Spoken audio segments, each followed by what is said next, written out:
everyone. Before we start our discussion, let us all pray and feel the presence of our Lord. Lord God, we are grateful for your support and guidance. Thank you for keeping us safe and for letting us have this class. Help us focus our hearts and minds on what we are about to learn. Help us cast our worries upon you so that we can embrace our learning today. May we continue to have a fruitful and productive discussion as we aim to acquire knowledge and to be of service to others. We ask for your protection to keep our teachers, family, and friends safe all the time. All this we ask through your name. Amen. So we're done for the prayer. Let's all have some energizer.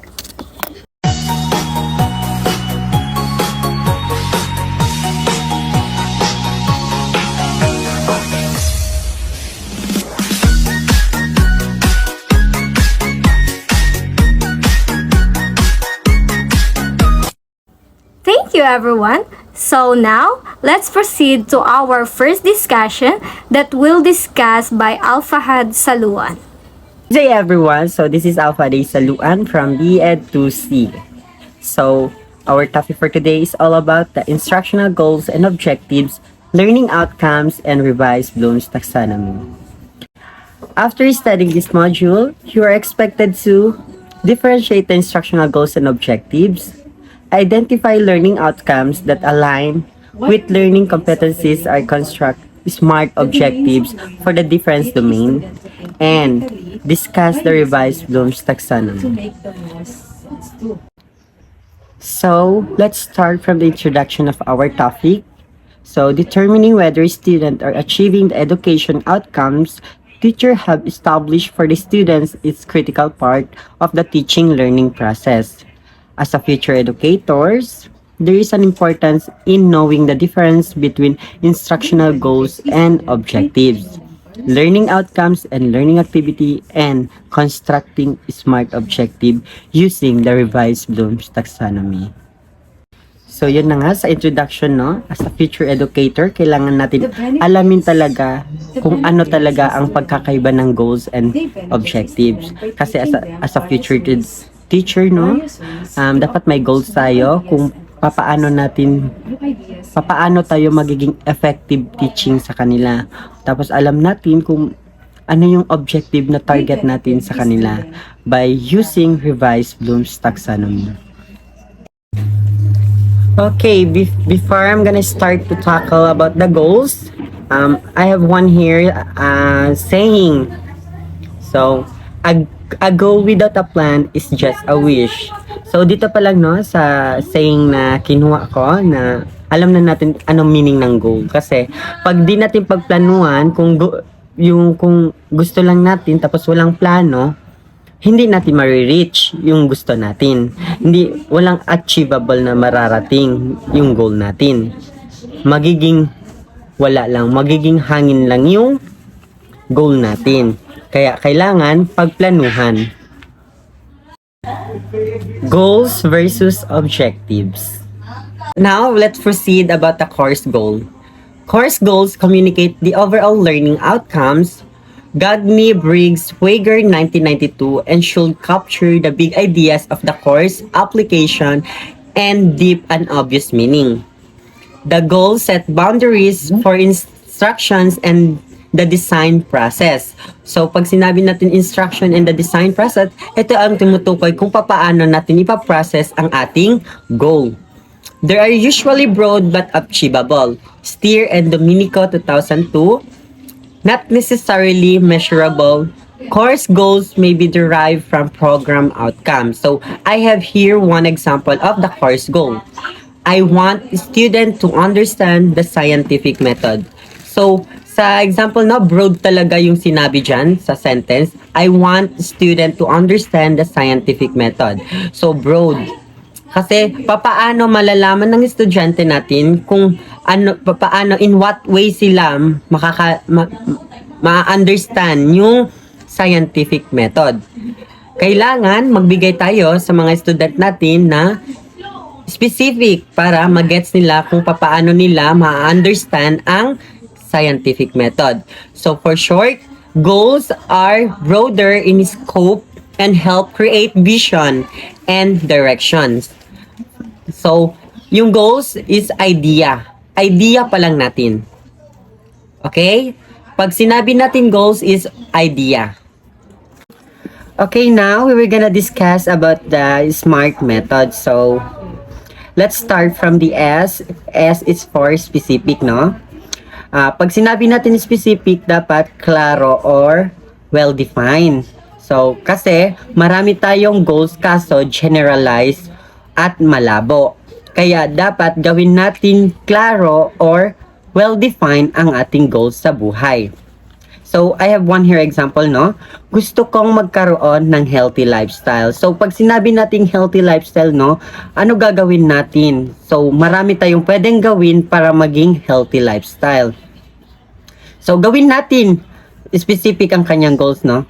Hindi na ako iinom ng soft drinks o anumang inuming may alcohol content. Imbis lagi na lang tubig ang iinumin ko. 'Di ba? Magiging healthy na siya doon kasi tubig na lang yung iinumin niya. Dagdagan pa natin, no? Pupunta na ako ng 3 beses kada linggo para workout ng 45 minutes. So, it's healthy lifestyle, no? Magaganap na 'yan. At least, alam natin kung saan natin ilalagay ang focus at effort natin. Kaya, pag specific yung gagawin natin, ay maganda. Kasi alam natin kung saan tayo tutungo. So, the second is measurable, no? Pag sinabi natin measurable, nasusukat ito. Kailangan sinusukat natin. Kung magsiset tayo ng goals, kailangan sinusukat. Ang pagsubaybay sa progress ng ating goals ay important part, no?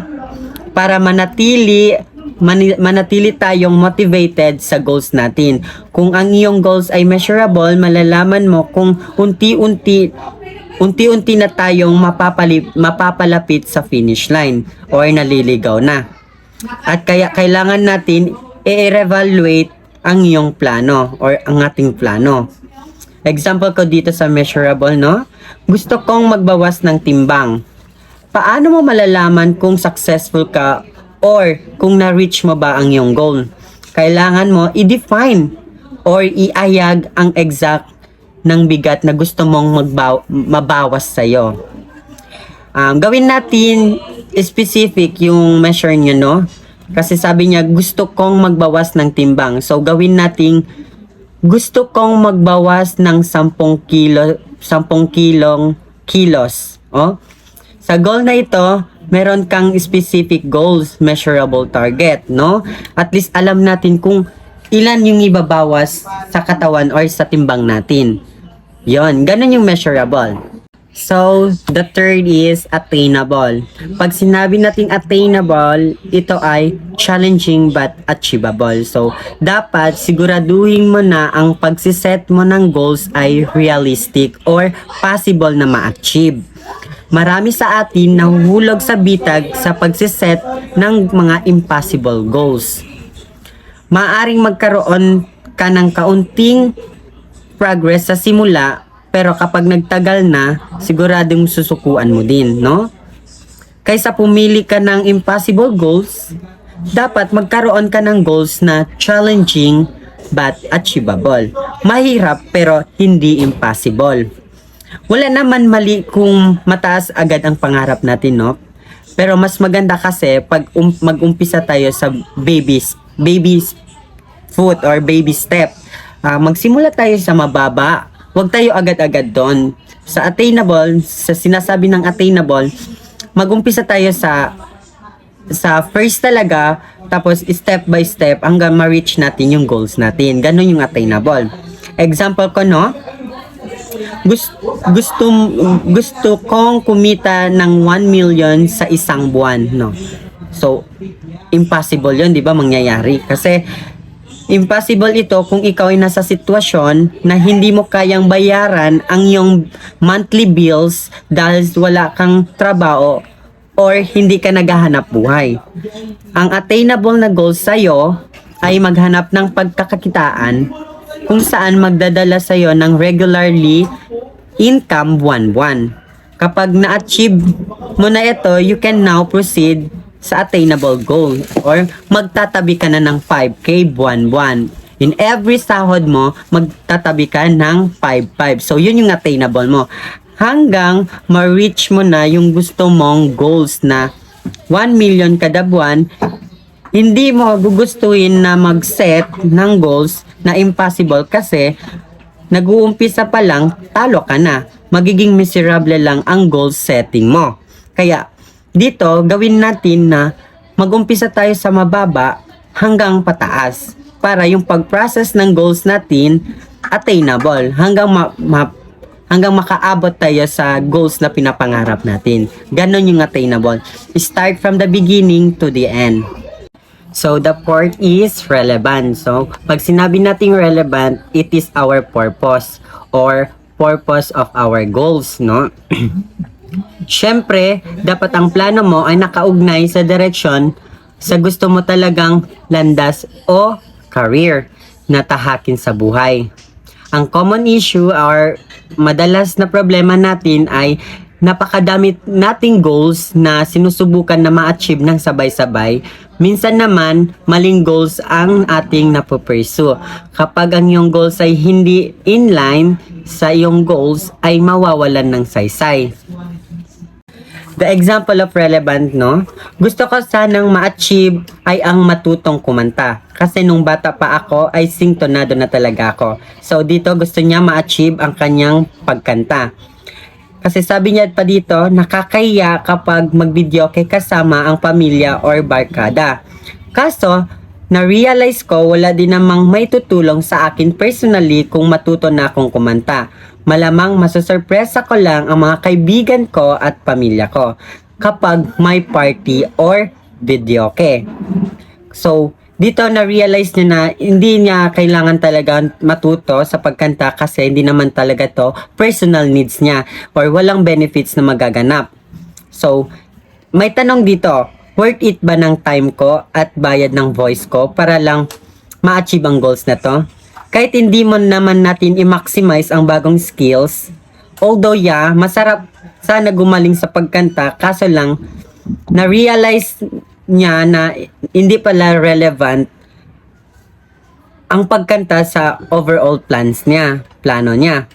Kaya bago tayo mag-commit ng plano, tanungin muna natin ang sarili, why do I have to achieve these goals? So, the last is the time bound, no? Letter T. So, time bound meaning may deadline. Sobrang important din ang factor na ito.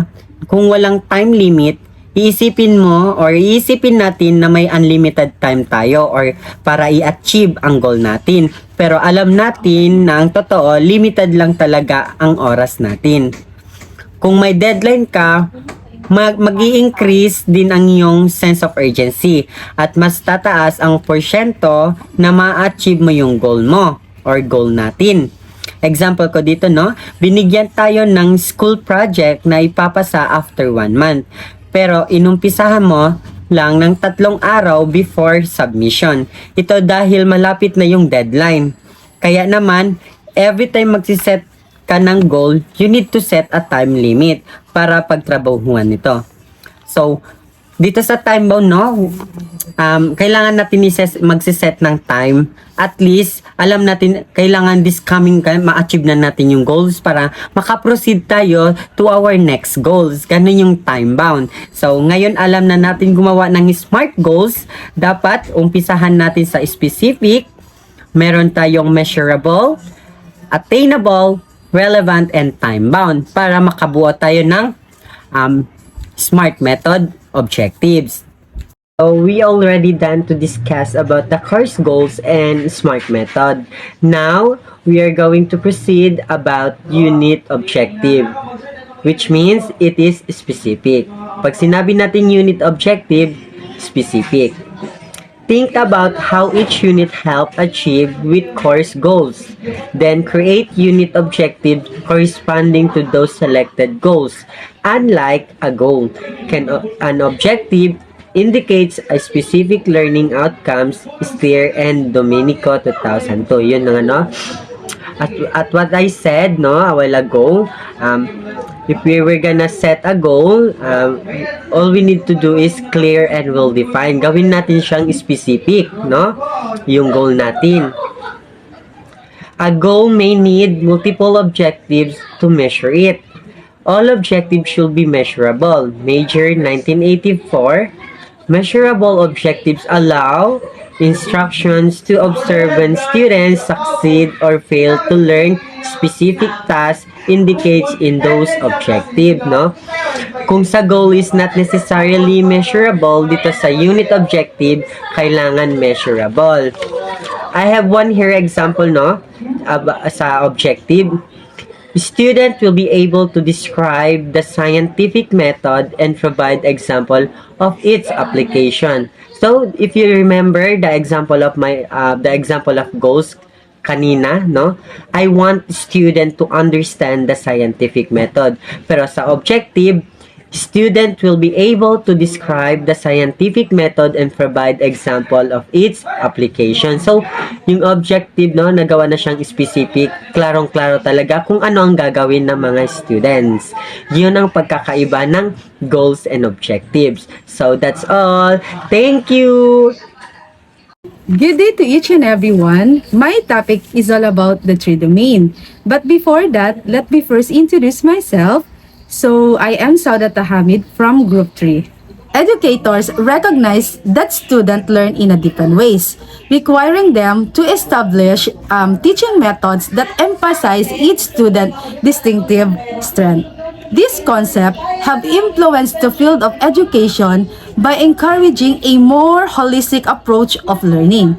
In this article, we discuss what the domains of learning are, why they're important, and define the stages of each domain that students use to process information and development skills.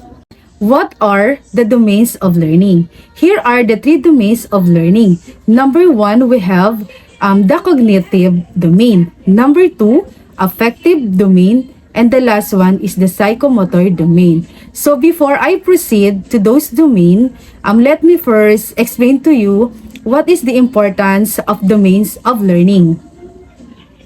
Why are the domains of learning important? The domain of learning teach students to think critically by using methods that makes the sense of them. They benefit students by teaching them various ways to approach new ideas and concepts. They also give teacher tools to cater the learning experiences to the specific needs of each student by assigning tasks with the learning domain in mind. Teachers can help students understand and retain information based on how they learn best. And now, let's start to discuss the types of learning domains. The number 1 is the cognitive domain. The cognitive domain focuses on 6 intellectual skills that educational psychologist Benjamin Bloom organized based on the sequence in which students develop them. So this concept is known as Bloom's taxonomies. For each skills, Bloom's refers to active verbs that describes how students apply what they learn, and the original Bloom's taxonomy includes the following skills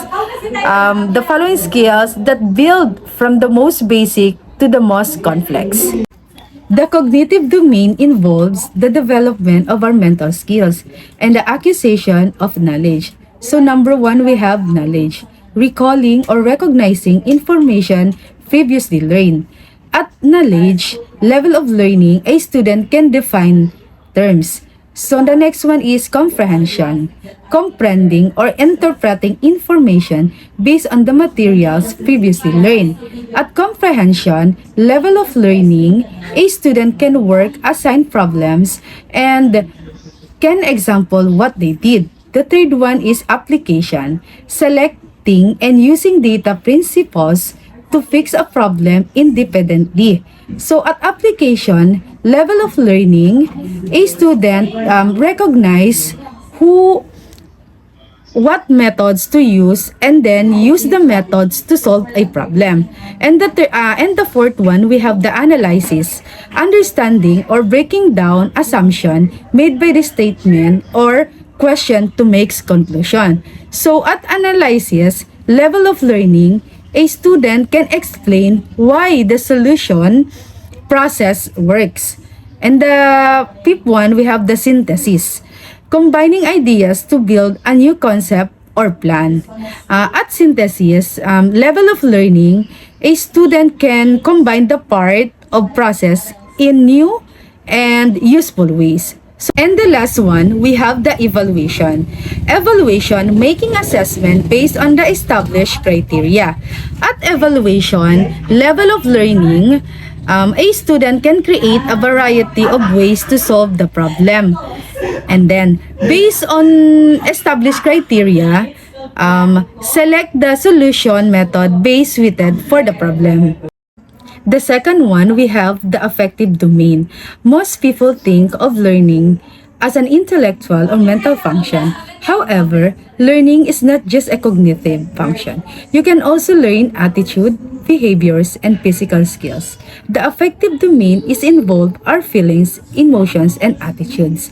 The affective domain of learning represents skills that foster appropriate emotional responses.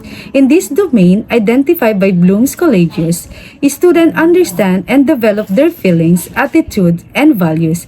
Like the cognitive domain, the 5 areas of emotion response from simple to complex include.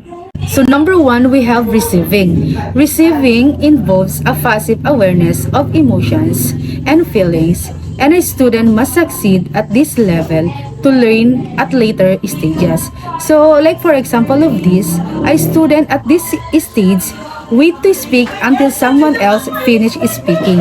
So number 2, we have response. A student actively engages in the learning process by receiving it and reacting to it.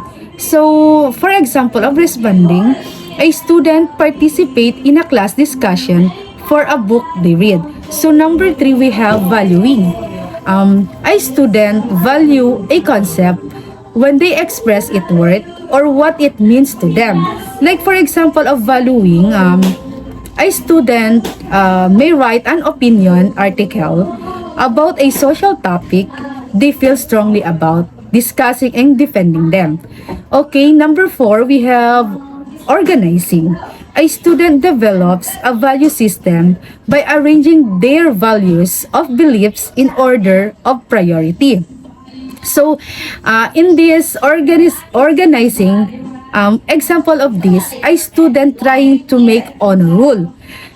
Realize they should prioritize studying for an upcoming test over going to the movies with friends. So, the last one, we have characterizing. A student act according to the values they have developed and internalized as a person philosophy. Like for example, a student accept that cheating is the unethical and completes a difficult assignment independently, even though a friend offered them or offer to let them copy their answer. So the last one, we have the psychomotor domain. Traditionally, these type of objects are concerned with the physical encoding of information. With movement or with activities, the gross and fine muscles are used for expressing or interpreting information or concepts. This area also refers to natural, autonomic responses or reflexes. The psychomotor domain is comprised of utilizing motor skills and coordinating them. So psychomotor domain focuses on physical skills such as the development of hand-eye coordination and the use of the motor skills. Psychomotor skills help people perform physically tasks in daily life and at work. To understand further of the 3 domains, it's simple. The cognitive referring to the mental skills, affective referring to growth and feelings or emotions, psychomotor referring to manual or physical skills, These terms were regarded as too technical by practicing teacher, and so the domain were translated to simpler term commonly used by teachers, knowledge, skills, and attitude. KSA. Okay, number 1 is perception. The ability to apply sensory information to motor activity. So like for example of this, a student may listen to a teacher lesson and write down corresponding notes. So number 2 we have set, the readiness to act. In this set, for example, a student who want to improve their grades is motivated to study for their next test. So number 3, we had the guided response, the ability to imitate a display behavior or to utilize trial and error. Like for example, a person follows the manual in operating machine. So the next one, we have the mechanism, the ability to convert learned responses into the habitual actions with a proficiency and confidence. So for example, a piano student feel confident playing a song assigned by their teacher after a week of practicing. So the next one, we have the complex covert response, the ability to skillfully perform complex patterns of action. Like for example, a piano student knows how to play a song without needing to look at the keys. And the one is adaptation. Adaptation, the ability to modify learned skill to meet special event. So example, a culinary student knows how to adjust the recipe to meet particular dietary and restriction. And the last one, we have the origination, creating new movement pattern for a specific situation. The example of this is a student who has taken ballet classes, choreographs a dance for a recital. A choreograph creates a new dance routine. For further explanation, Miss Hijra will take place. Good day everyone, I'm Hijra H. Dagam, and for today, I will discuss about the Bloom Revised Taxonomy. Bloom Revised Taxonomy, a mid-90s revision, was influenced by the work of farmer students Lauren Anderson and David Cratwood. Taxonomy is classification of thinking organized by levels of complexity. So in the words of taxonomy, it means naming, describing, or classifying. Tapos in the words of complexity, it means complicated or komplikado. So as you can see in the chart, it shows the original taxonomy with the revised one, the original domain and the new domain. Yung unang taxonomy ay nabuo noong 1956. Yung mga ginamit noong una ay noun, samantala noong 2001 ay naging verb na. Bloom's taxonomy in 1956 start with the knowledge, comprehension, application, analysis, synthesis, and evaluations. And Bloom taxonomy in 2001 start with remembering, understanding, applying, analyzing, creating, and evaluating. So, what is Bloom's revised taxonomy? So, Bloom revised taxonomy, it provides the measurement tool for thinking. Kasi nga, yung Bloom's taxonomy, mula siya sa pinakamadali hanggang sa pinakamahirap. The changes occur in 3 broad categories. Number 1, terminologies. Dito nagkakaroon ng bagong mga terms na ginamit. Number 2 is structure. Dito naman nagkakaroon ng bagong paraan at pagkabuo. And number 3, emphasize. Number 1, remembering, recall or retrieve previous learned information. So by questioning starting from what, where, how, and why, whose answer can be retrieved. Recognize and recall are fall under remembering. So yung unang level is remembering, kung saan naaalala, binabalikan ng mga mag-aral ang kanilang natututunan. So kadalasan ang sagot sa mga tanong ng mga what, where, how, why ay mayroong sagot under ng remembering. Number 2, understanding. Understanding, comprehending the meaning, translation, interpolation, and interpretation of instruction and problems. State a problem in one's own words. Level 2, understanding. So the learning grasps the meaning of the information by interpreting and translating what has been learned. So, yung ikalawang level ay tinatawag na understanding. Nangyayari ito kapag hindi lang basta natatandaan ng bata, kung baga, naiintindihan niya talaga. Like, halimbawa, sa exam, may mga exam na sadyang iniiba ng mga guro ang ilang terms o definition para masukat talaga if natuto yung isang bata. Number 3, applying. Applying use a concept in a new situation or unprompted use of an abstraction.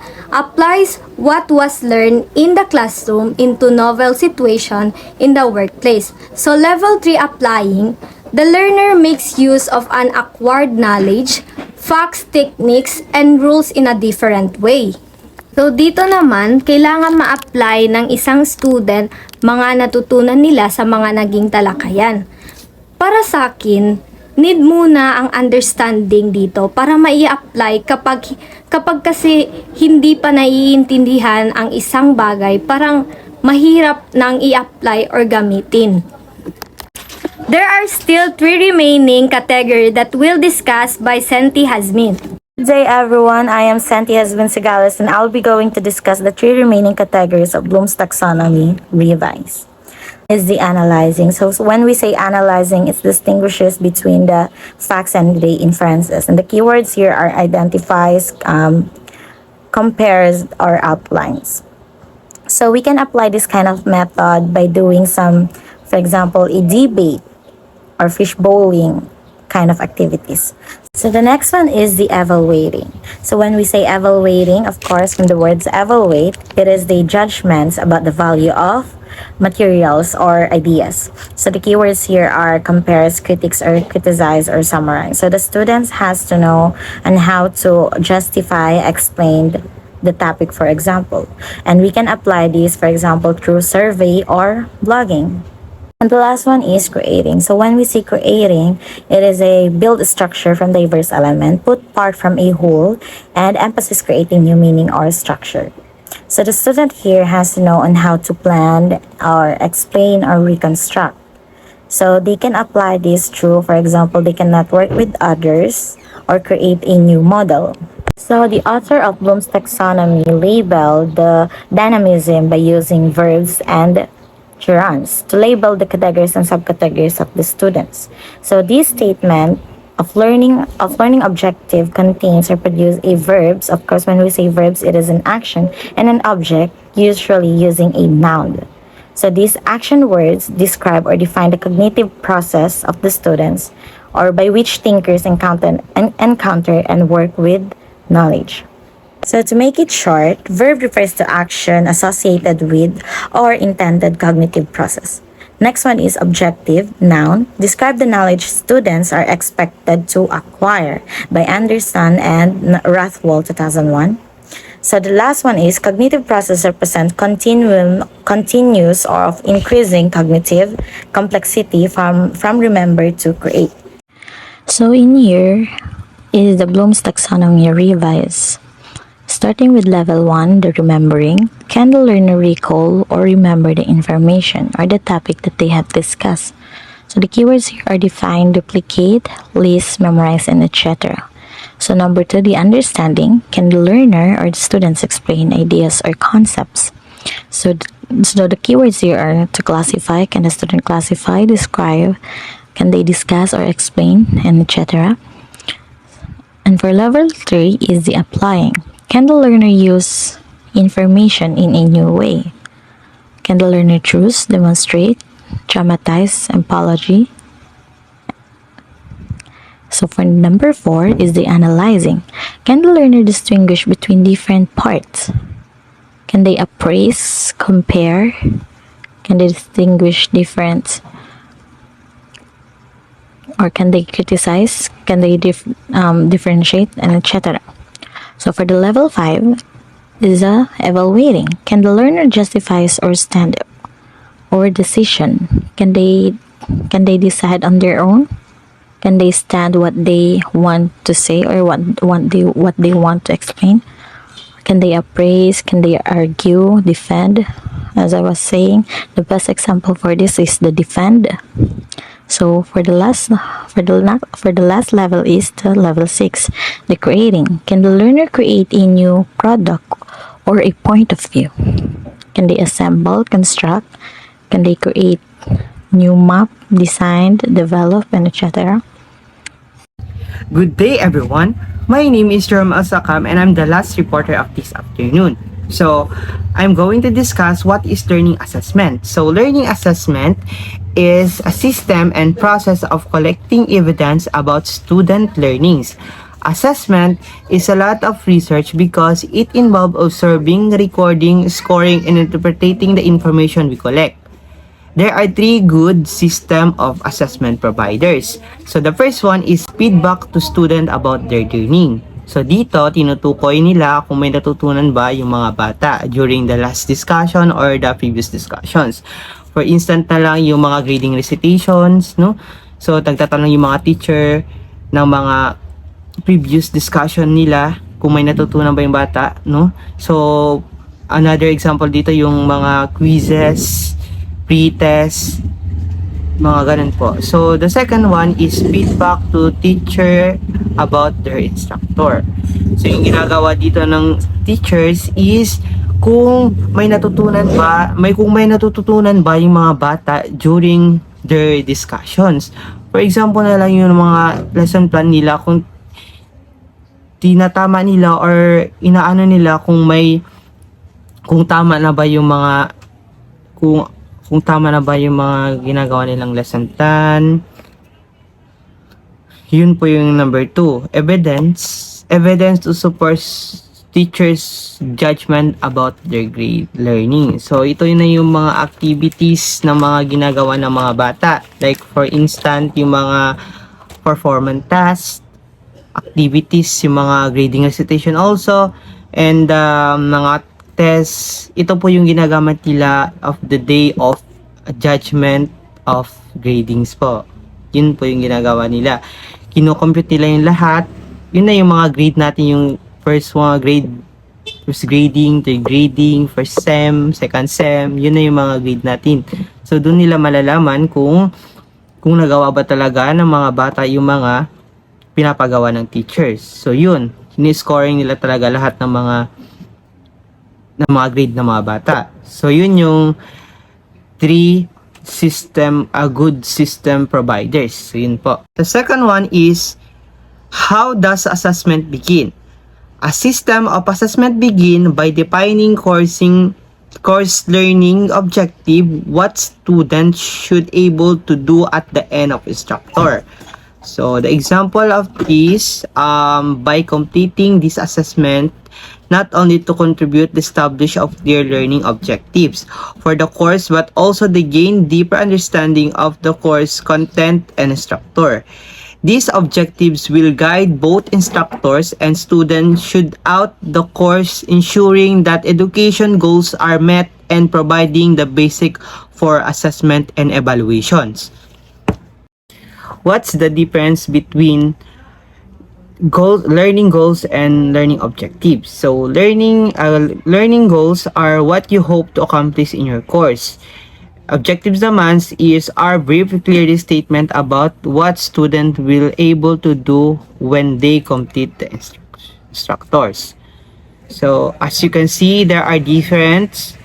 As you can see in the tables, shows descriptions between goals and objectives. So, the goals are broad, general intentions, tangible, abstract, cannot validated, long-term aim, what you want to accomplish, hard to qualify or put in a timeline. So, objective naman, narrow, precise, tangible, concrete, can be validated, short-term aim, what you want to accomplish, and have a timeline to accomplish. So, yun po yung goals. Yun po yung pagkakaiba niya. So, let's proceed. What is learning outcomes and what is learning activities? So, the first, unahin muna natin learning activities. So, learning activities, these are actions or tasks that students engage in during the learning process. They are typically verbs that describe what student to acquire knowledge or skills. So ito yung mga engagement ng mga bata during the discussion or yung during the learning process. Like for example, like ganito, during this report, nag-report ako. So yung dapat yung ini-engage nyo or yung mga bata is nagsusulat, listen. The first one is listen, watch. So pinapanood nyo yung kung ano ba yung nakikita nyo, kung ano ba yung nakasulat sa PPT ko. So third one is reading. So binabasa nyo, ini-intend nyo na rin at the same time. Yung fourth one is study. So ini-study nyo rin siya. Pag for example lang ini-study nyo siya yung dinidiscuss ko ngayon. So, yun yung learning activities. So, learning outcomes naman is these are intended result or achieved that students are expected to demonstrate after computing learning activities. Of course, learning outcomes describe what students should know or able to do. For example, is list, recalling, and write and identify. Yun yung learning outcomes. Ito na yung mga pagkatapos or intended result to achieve the student expected during the learning process. So yun yung mga expected na mga teachers during the learning activities or the course learning yun po. Behavior, condition, or degree or criteria. So the description of this behavior, what will learn be able to do. Yun yung description ng behavior. Yung condition naman is how will they be able to do it. Yung criteria or the degree of accuracy. So for example of dito naman for example sa behavior is learning will define terms. So the second